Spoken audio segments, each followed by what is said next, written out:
Sydney Bowles, filling in for Phil Gallagher, and you're watching B News. I'm joined by Robert Paris, Tad Stefanak, and Carter Ames, Peter Brown with the weather, Anthony Matos on sports, and Gretchen Carey with your community calendar. Let's dig in. Police have made an arrest in the December 5th incident that left a dog injured at Mill Pond Reservoir. According to police, a man turned himself in on Monday in connection to the incident and was placed under arrest by BPD. He was taken to Woburn District Court for arraignment that same day. He faces a charge of animal abuse. Police also responded to another incident this week. They received reports Tuesday morning that a car had driven through a store.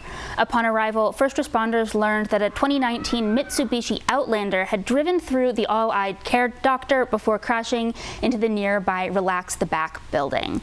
There were no reported injuries, and the scene was quickly cleared. Police say the driver, an adult woman, was operating with a permit, and the crash was accidental. No charges are being filed at this time. Both businesses remain closed for repairs. The saga over an effort to expand the Herb Chambers Kia dealership on Cambridge Street continued this week as the planning board voted not to support the expansion at town meeting. For those who have been following this issue, it will feel a little bit like deja vu. Representatives for Herb Chambers first approached the planning board ahead of September's town meeting, and the board was divided ahead of that vote. But Herb Chambers pulled their warrant article at the last minute after learning some residents plan to oppose their planned expansion. Now, they say they've talked to residents and they want to try again, but some residents remain unconvinced. Here's Mary Jean Lucas, who lives behind the dealership on Arlington Road. We're concerned about increased traffic from the expanded dealership, also cut-through traffic through our neighborhood as a result of the traffic congestion. We have a very narrow street, Arlington Road. 2 cars cannot pass at the same time. Delivery trucks have to back up the entire street. We have some spillover traffic at the school, drop-off and pick-up for Burlington High School. We have no space for extra traffic in our neighborhood, and this does continue to be a concern. And this would be the only large dealership in Burlington that backs up to residential property. Residents worry the development will add to traffic, but Herb Chambers says dealerships don't change traffic much. And they say improvements to the landscape and sidewalk in front of the property will benefit everyone. Economic Development Director Melissa Tintokalis attended the planning board meeting virtually to support Herb Chambers. Here she is. And so I understand the safety and the concerns for that roadway, but it is more than stopping one zoning effort for a business that wants to expand and locate here.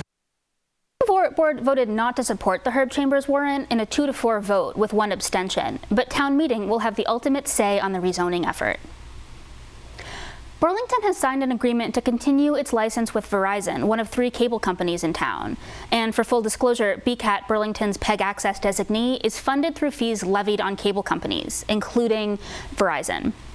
The new license is for 5 years, which is shorter than Comcast's license, and Verizon fought for the opportunity to get out of the contract after 3 years if they want to. But in exchange, they agreed to pay for 5 years of funds for PEG access in just 2 years. It's a change from the previous contract, which funded BCAT at a rate of 66 cents per month per subscriber. As more households are switching to streaming, the decline in the number of cable subscribers has hurt PEG access stations like BCAT. A bill making its way through the Massachusetts legislature could impose a tax on streaming companies' revenue as a way to support cable access stations. In other licensing and contract news, Burlington is seeking bids for a new school bus contractor, and there are likely to be some changes in how it all works. The school committee is now requiring contractors to include GPS tracking on their buses and an app for parents to track their children's buses in real time. More controversially, the district may change requirements for the age and mileage on its buses. Right now, when the contract starts, 1/3 of buses must be new, and 1/3 must be newer than 3 years, and no buses can be older than 10 years or have more than 150,000 miles on them. Under proposed new requirements, no buses would need to be brand new, but they'd all have to be less than 8 years old or have less than 100,000 miles. Here's Melissa Massardo, who's on the Transportation Committee. The goal here is to get as many bids as possible, as many competitive bids. At the same time, we want certain things, accountability, price, and certain features, right? So I think we wrestled with, okay, how much do we make required? The more we increase accountability and requirements, the fewer bids we're likely to get, and the more expensive it's going to be, right? There was some disagreement on the best way to balance cost and safety. Business manager Nicole Kasha said she'd draft up a couple of versions of the language ahead of issuing the invitation for bids on December 27th. The school committee Tuesday night also made a move to help streamline their own operations. They established a policy subcommittee that will meet and keep the district's policy manuals up to date. Martha Simon and Christine Monaco are the two members of the committee. Any changes they want to make will come before the full school committee for approval. And Superintendent Eric Conti took a moment at the school committee meeting to remember a beloved Burlington teacher who passed away recently, Kathy Hughes. Here's Dr. Conti. I did want to mention the passing of a longtime Burlington teacher, Kathy Hughes. She worked at Pine Glen. I was informed by Mr. Papadopoulos, and John just wrote some anecdotes for me and said she just was an incredibly warm and engaging teacher. She used to sing a lot to her students, and she would he just remembers her singing the Yellow Submarine song and having loud props and having the kids participate. So, and again, so it's with my condolences to the Hughes family, and Kathy. Her legacy is in the students, lives in the students that she taught and dedicated her life to. So, I just wanted to make sure that I recognized Mrs. Hughes' passing. We send our condolences to the Hughes family. 3 intersections in Burlington are set for an overhaul in the coming years. The Select Board approved changes to the crossings at the intersection of Cedar Street and Francis Wyman Road, Wynn Street and Sears Street, and Wynn Street and Harriet Ave.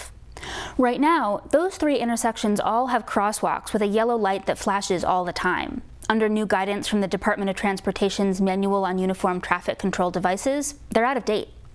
So over the next 2 years, the Burlington DPW will replace them with rectangular crossing signs with LED lights that only flash when a pedestrian presses the walk button. Here's Assistant Town Engineer Megan Cavalier. The current flashing lights are just not compliant, and typically I'm not sure that they're always looked at by drivers correctly, so we're trying to find a way to improve our safety for pedestrians walking. An ambitious edible creation is the centerpiece of some seasonal giving in town. Robert Perez has more.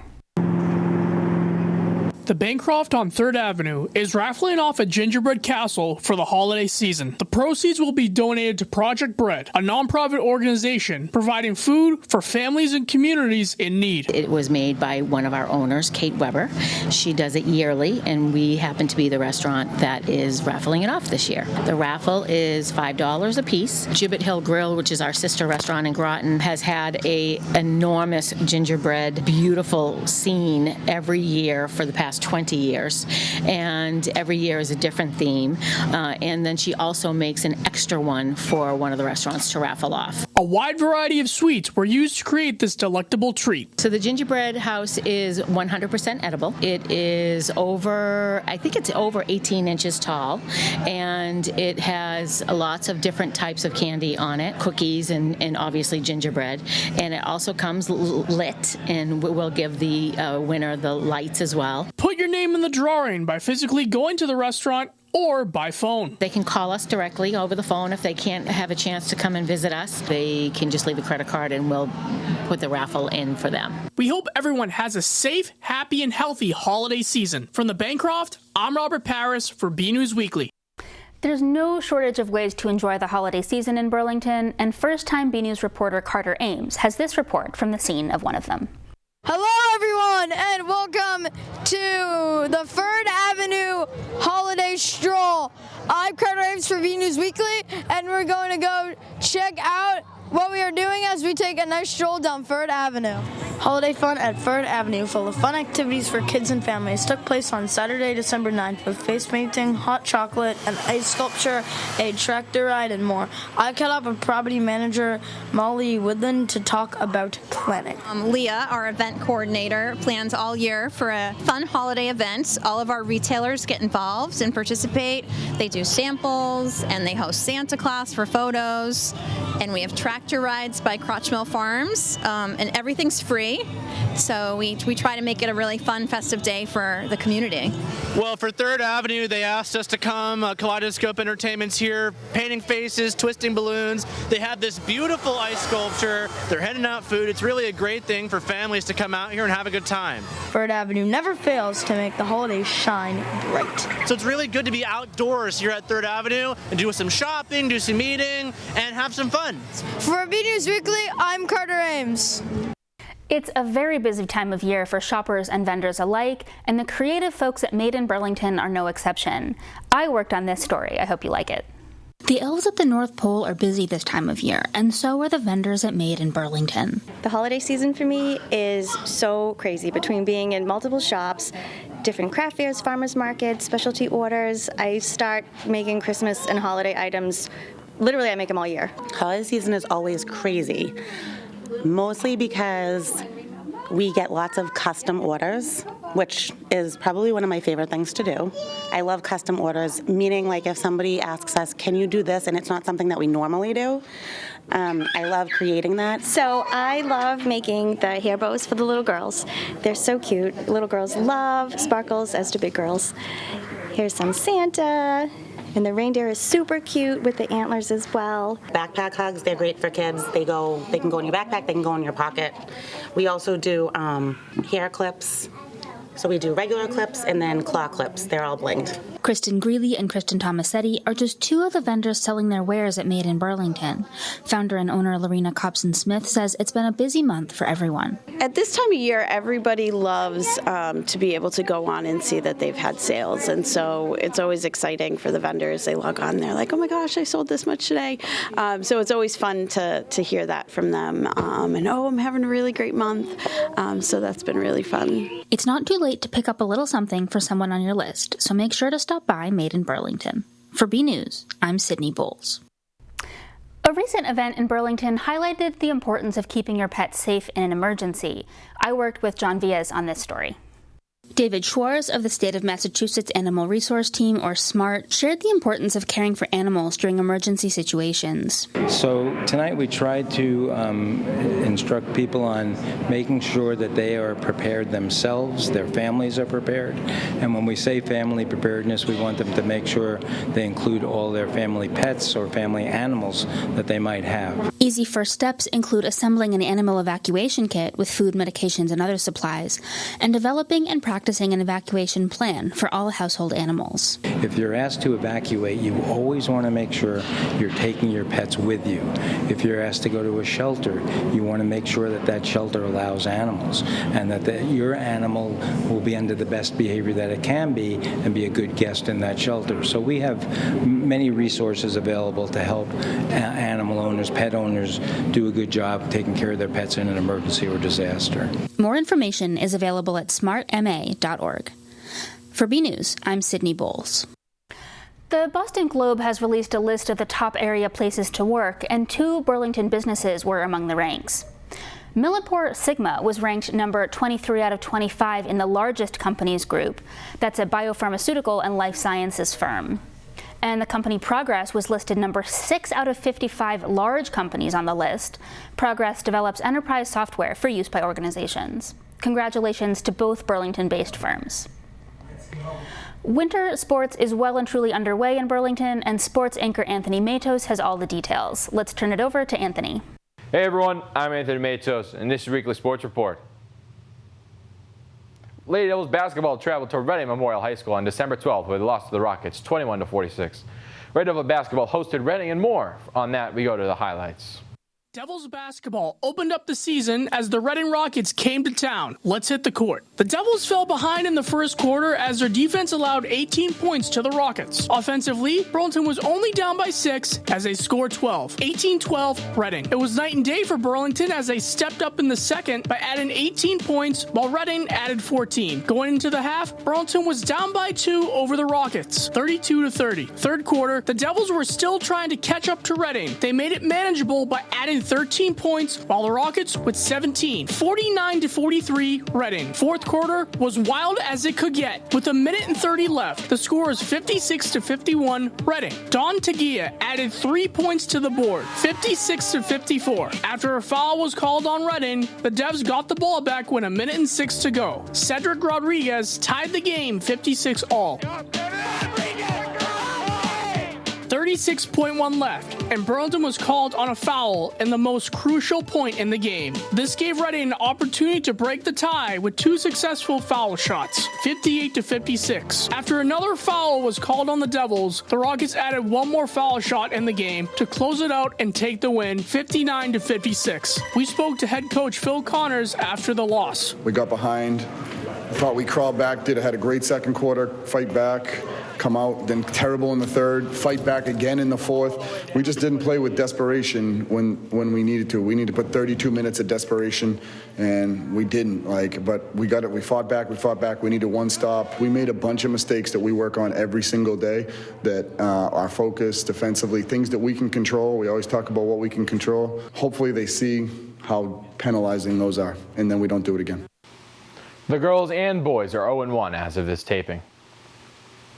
Lady Devils hockey and Red Devil hockey both started the season off at home against Reading on the 13th. Caitlin Tremblay scored in the girls' 1-0 win over Reading, while the Red Devils' Nolan Jennings, Charlie Andriolo, and James Gordon scored in the 5-3 loss. Currently, the girls are 1-0 and the boys are 0-1. Devils wrestling opened the season on December 9th by hosting a tri-meet with Chelmsford, Draycott, and Milton High School. The Devs lost in all 3 of the games. Burlington had another meet with Malden Catholic on the 13th back at the Vanilla Gym, where they bounced back and secured a 51-24 win over MC. Burlington is now 1-3. The boys swim team will open the season in Belmont on December 14th, but they lost 96-58 over the Martyrs. Burlington is 0-1.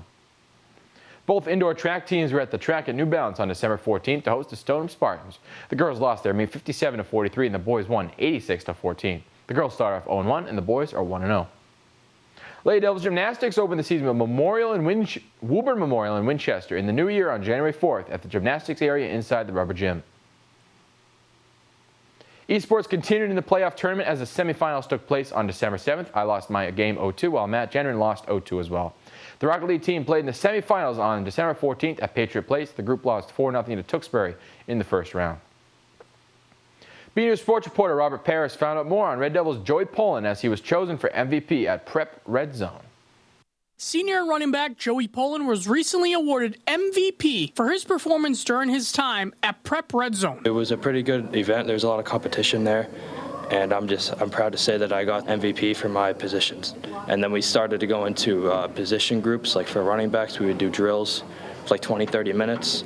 And then around like 6:37, we started doing one-on-ones and stuff. And he would just take videos of me, and it was a fun time. Joey was the only athlete who represented his town that day and was shocked about his MVP title. It meant a lot to me. I posted on my Twitter. It got a bunch of views and stuff. Honestly, I didn't think I was getting it because I was the only Burlington kid there. Everyone was from like Weymouth and stuff. So I'm glad I could get it, and hopefully that's a good start to getting recruited. Poland is set to go to Rhode Island for another clinic at Clocked In. Really, I was just going to see like what kind of competition I can go up to, and honestly I thought I did pretty well, and I got another one. I'm going up to Rhode Island Sunday to go into Clocked In. I think my friend Ryan Brooks is coming with me, and we're just going to keep on doing camps and stuff and see how far it goes. He is hoping these opportunities will open the door for recruitment to college. Right now we're still looking out to schools and stuff. We're still getting recruited, and we're just going to see how far it goes and stuff. And so I want to play at a high division college for football. So I'm Robert Paris for BNEWS Sports.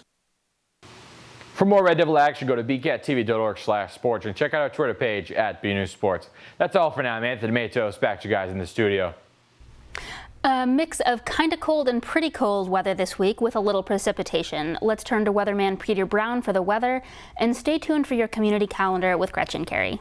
Well, hello everyone, this is Peter Brown with your weather for the next 7 days. Here we are heading in towards the very final days of fall. Yes, fall officially ends next Thursday at 10:27 p.m., so on December 21st. And again, starting on our period on Friday, temperatures in the upper 40s to near 50, so pretty pleasant out there.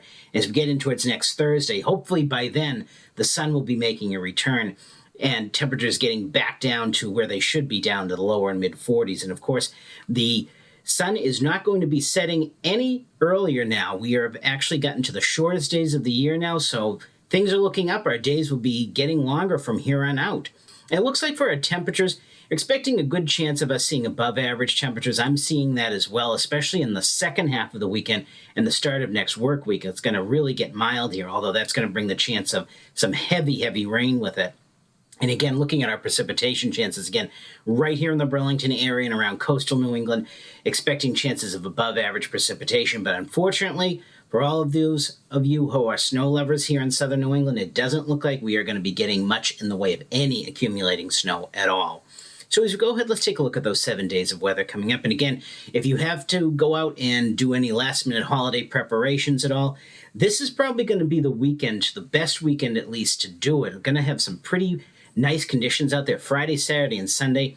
Fair skies, temperatures in the upper 40s to around 50. Now, as we get in towards the start of next work week, on Monday, Tuesday, and maybe even Wednesday, we're going to see some pretty messy weather out there, especially Monday and Tuesday. I'm expecting some pretty high winds, some very heavy rain, very similar to what the Burlington area saw a couple of days ago, where our area saw between 3.5 and 4 inches of rain. Looks like we could have a repeat of that next week. And as we get in towards the latter portions of Tuesday, we're going to have to see if maybe some snowflakes start to mix in as cold air wraps in around the back of the storm that'll be leaving us. Thereafter, as we get into Wednesday and Thursday, looks like the sun is going to try to come back out on Wednesday. Again, we might have to take a look out and see if we see some more sprinkles and flurries around, but then by Thursday, I think the sun will be back out and temperature will again pretty pleasant for this time of the year in the mid 40s. So everyone, get out there, enjoy the weather, and have a great week. Hi, I'm Phil Gallagher, BNEWS anchor. BNEWS producer Sydney Bowles. BNEWS sports reporter Robert Paris. And BNEWS sports anchor Anthony Matos. And we are wishing you a happy holidays and a happy new year.